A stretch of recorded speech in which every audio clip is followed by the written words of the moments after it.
함께 인사 나누시겠습니다. 사랑합니다. 오늘 말씀 제목은 생명책에 기록되어 있는가라는 제목입니다. 이 계시록을 쭉 연속으로 강의는 못했고 이제 계속 하다가 이제 드디어 계시록 20장에 이르렀습니다. 이제 21장, 22장까지 얼마 남지 않았군요.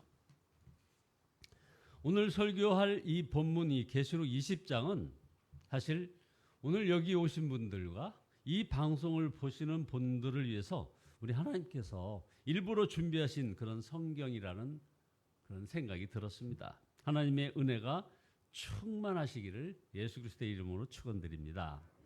계시록 20장에는 마지막 때 있을 천년 왕국 그리고 이어지는 그 마지막 심판 이야기가 나옵니다.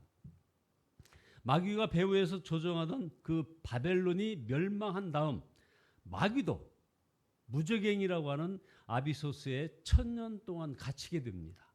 사탄이 역사하지 못하는 정말 놀라운 세상이 시작되는 것입니다. 그와 동시에 마귀에게 절하지 않고 순교했던 성도들이 부활하고 그리스도와 함께 천년 동안 다스리게 됩니다. 바로 이것이 첫째 부활입니다. 여기에 언급된 천년 왕국이 바로 예수님의 재림 전에 있느냐 아니면 예수님의 재림 후에 있느냐에 대한 논쟁은 정말 오랫동안 계속됐습니다. 그것은 우리 성경에 아주 명확하게 말씀하지 않았기 때문에 그래서 가장 지혜로운 방법은 성경대로 믿는 것이 지혜로운 것입니다. 아마 알려주어도 이해할 수 없는 일이기 때문에 성경에 명확하게 나타나지 않은 것이라 생각됩니다. 마치 앞을 보지 못하는 맹인에게 붉은색, 파랑색이 어떤 것이다라고 설명해 주는 설명할 수가 없는 거죠. 그와 같은 것입니다. 우리가 할 일은 논란 없이도 분명히 깨달을 수 있는 주님의 교훈을 찾는 것입니다. 그것은 모든 사람에게 반드시 심판이 있으리라는 사실 그리고 우리는 반드시 생명책의 이름이 기록되어 마지막 심판에 이르지 않아야 한다는 것입니다. 이 천년이 끝나면 다시 한번 사탄이 풀려나 사람들을 미혹하게 될 터인데 그것은 사탄을 완전히 멸망시키기 위함의 수순입니다.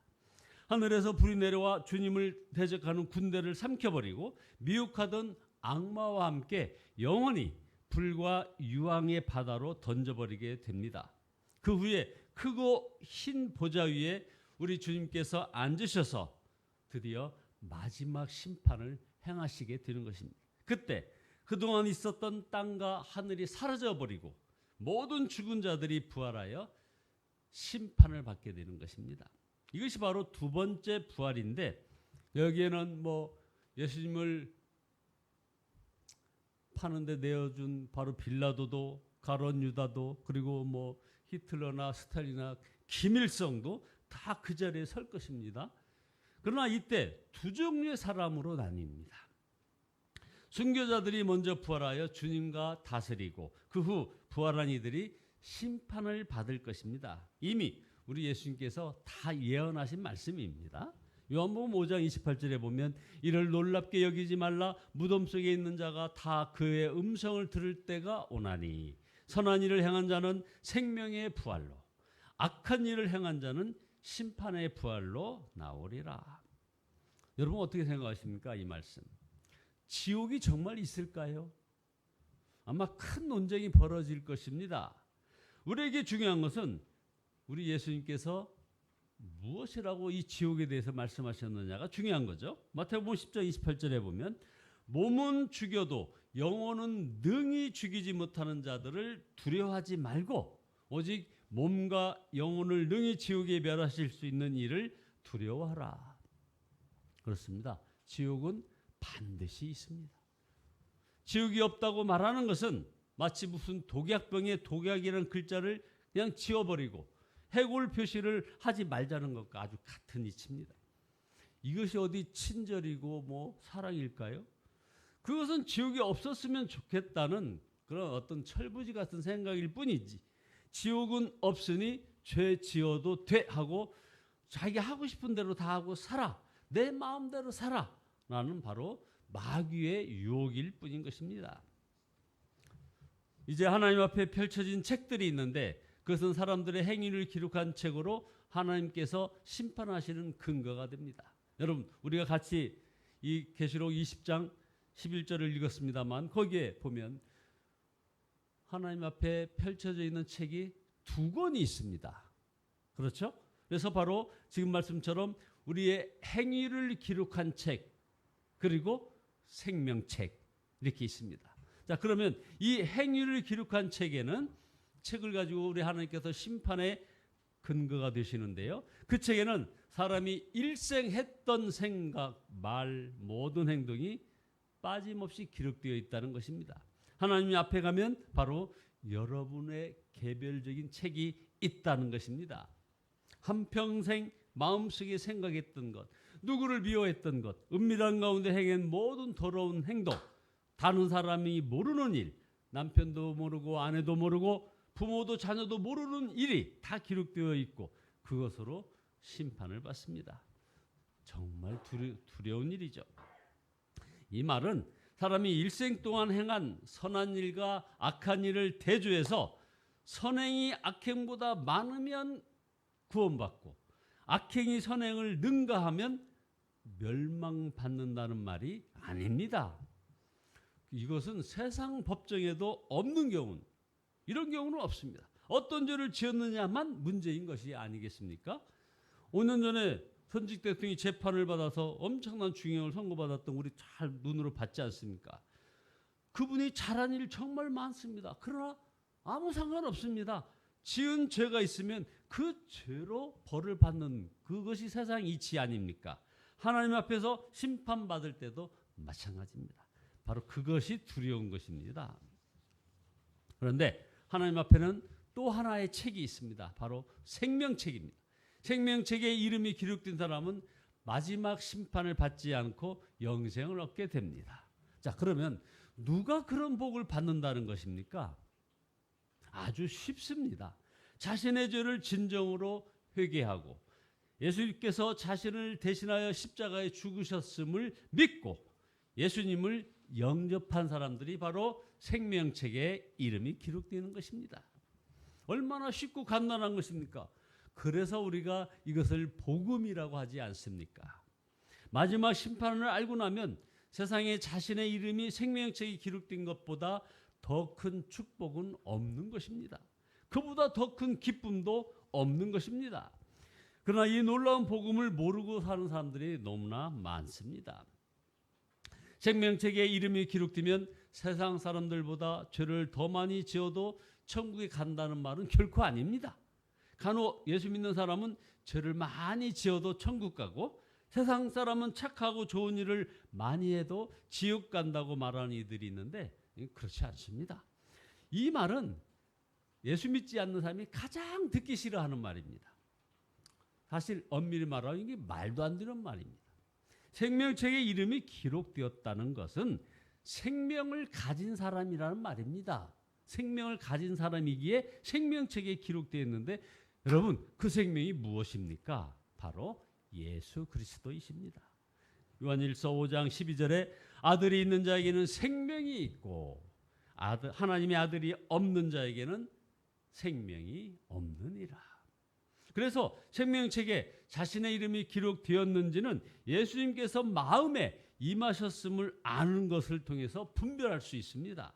고린도후서 13장에 보면 너희는 믿음 안에 있는가 너희 자신을 시험하고 너희 자신을 확증하라. 예수 그리스도께서 너희 안에 계신 줄을 너희가 스스로 알지 못하느냐. 그렇지 않으면 너희는 버림받은 자니라. 그래서 예수님을 영접하라는 것입니다. 얼마 전에 우리 배현옥 권사님이 이제 한다롱 장로님이 위암에 대한 그 항암 모든 그 시술을 이제 멈췄다 하면서 전화를 통해서 하신 말씀이 뭐냐면 이제 하늘나라 온전히 소망하는 이 부분으로 기도의 방향을 바꿔야겠습니다라고 전화를 주셨습니다. 바로 그겁니다. 예수님을 온전하게 영접했으면 이미 생명책에 이름이 기록되어 있는 겁니다. 이처럼 예수님을 마음에 모시고 살면 이제 어떤 삶을 우리가 살겠습니까? 결코 세상 사람보다 죄 많이 짓고 살 수 없는 것입니다. 그래서 마태복음 7장 21절에 보면 예수님을 주여라고 부르기만 했지 하나님의 뜻대로 행하지 않는 자들에게 주님께서 내가 너희를 도무지 알지 못하니 불법을 행하는 자들아 내게서 떠나가라 하실 것이고 불못불에 던져 넣으리니 거기서 울며 이를 갈게 되리라 하셨습니다. 자신 안에 예수님이 계신 것을 알고 예수님과 동행하면 의롭게 살게 마련입니다. 그래서 마태복음 5장 20절에 내가 너희에게 이르노니 너희 의가 서기관과 바리새인보다 더 낫지 못하면 결코 천국에 들어가지 못하리라. 무슨 말씀입니까? 마태복음 25장에 보면 구원받은 자와 멸망당한 자를 구분하는 그 기준이 줄인 사람을 보았을 때 먹을 것을 주고 목마른 사람에게 마시게 하고 나그네 된 자를 영접하고 벗은 자에게 옷을 입혀주고 병들었을 때 돌아보고 옥에 갇혔을 때 찾아갔었느냐 하는 것이라고 했습니다. 어떻게 보면 행위 구원을 말하는 것처럼 보이지만 실제는 그게 아니고 항상 예수님과 함께 하였는지를 말하는 것입니다. 항상 예수님과 함께 하셨는지, 항상 예수님과 동행했는지를 말하는 거죠. 그래서 마태복음 25장 40절에 너희가 여기 내 형제 중에 지극히 작은 자의 하나에게 한 것이 곧 내게 한 것이니라. 여러분, 지극히 작은 자를 보아도 주 예수님을 함께 보는 사람이 있다는 말인 것입니다. 생명책에 이름이 기록된 사람이 의롭고 거룩하고 사랑이 많기에 구원받은 것이 아닙니다. 그 역시 여전히 죄성을 가진 사람이고 결코 온전할 수가 없습니다. 그에게도 혈기나 정욕이나 음란이나 거짓의 충동과 유혹이 있고 또 넘어지기도 합니다. 그에게 필요한 것은 여전히 값없이 주시는 속죄의 은혜인 것입니다. 그래서 그가 주 예수님을 영접하였기에 사탄의 고소 앞에서 주님께서 자신의 피로 정결케 되고 의롭게 되었다고 변호해 주신다는 것입니다.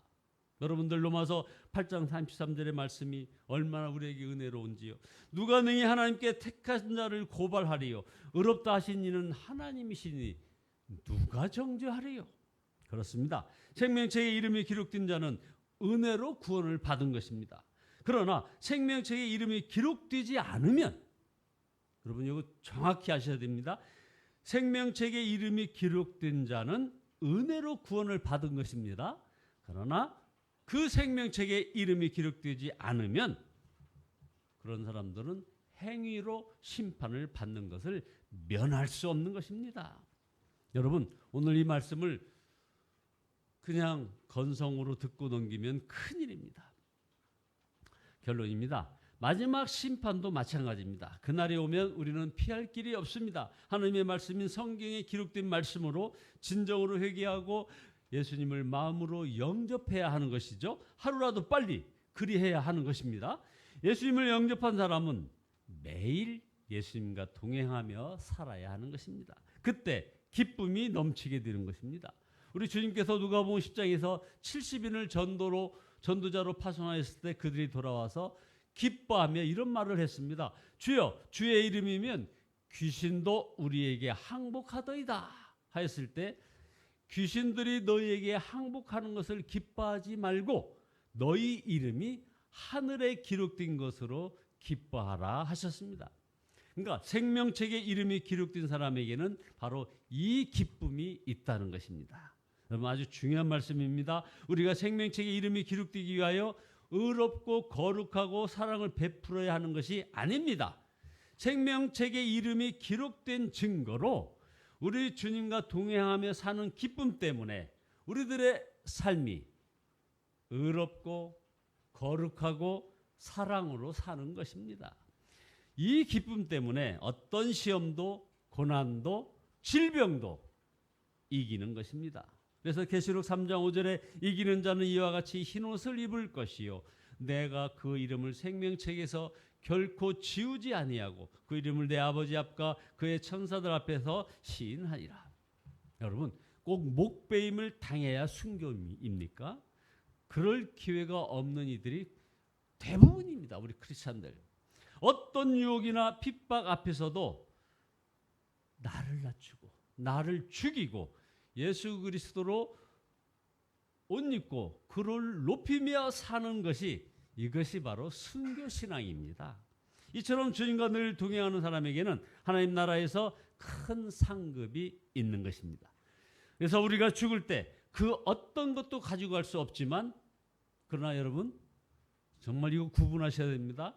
어떤 것도 우리가 가지고 갈 수는 없지만 먼저 보낼 수는 있습니다. 이민 갈 때 여러분 이삿짐을 배로 먼저 붙입니다. 그리고 몸만 입국하여 그 붙인 이삿짐을 찾는 것과 아주 같습니다. 주님을 사랑했던 일, 성도를 사랑했던 일, 교회를 위하여 헌신했던 일, 주님을 위하여 고난을 당했던 일, 그리고 용서하고 사랑했던 일 때문에 구원받지는 못합니다. 그러나 하나님 나라에 가면 그로 인하여 말할 수 없이 기쁠 것입니다. 그래서 마태복음 6장 20절에 오직 너희를 위하여 보물을 하늘에 쌓아두라. 저기는 좀이나 동록이 해치지 못하며 도적이 구멍을 뚫지도 못하고 도적질도 못하느니라. 이것이 새 생명의 삶을 사는 사람의 기쁨이고 축복입니다. 여러분, 자신의 이름이 생명책에 기록되었다는 확신이 없다면 이거 정말 큰일입니다. 지금 이 시간 생명이신 주님을 마음에 빨리 영접하시기 바랍니다. 그리고 재헌신하는 그런 결단의 시간들이 여러분들 지금 이 순간 갖게 되기를 예수 그리스도의 이름으로 축원드립니다. 기도하시겠습니다. 생명이신 주님을 찬양합니다. 저희들에게 새 생명의 삶을 사는 그런 기쁨을 허락하시고 축복을 예비하시니 참으로 감사드립니다. 하나님 나라 가면 참으로 그로 인해서 말할 수 없는 큰 기쁨이 예비되어 있다고 하는 주님을 사랑하고 성도를 사랑하고 교회를 위하여 헌신하고 주님을 위하여 고난을 감수하고 그리고 많은 사람을 용서하고 사랑했던 일, 이 모든 일들이 참으로 하늘나라에서 말할 수 없는 기쁨으로 우리와 함께한다는 귀한 말씀이 이제 저희들에게 큰 힘이 되어 오늘을 살아가며 아버지 하나님께 영광 돌려드리는 귀한 걸음걸음 되어지게 축복하여 주시옵소서. 그래야 아버지 하나님의 육신의 모든 연약함을 아버지 하나님이여 감내하며 주님으로부터 귀한 위로와 아버지 하나님이여 참으로 치료를 소망하며 하늘나라에서 더욱 완벽한 아버지 하나님과의 교제가 있음을 소망하며 나가는 저희들 되어지게 인도하여 주시옵소서. 예수 그리스도의 이름으로 기도드리옵나이다. 아멘. 찬송가 180장입니다. 180장입니다.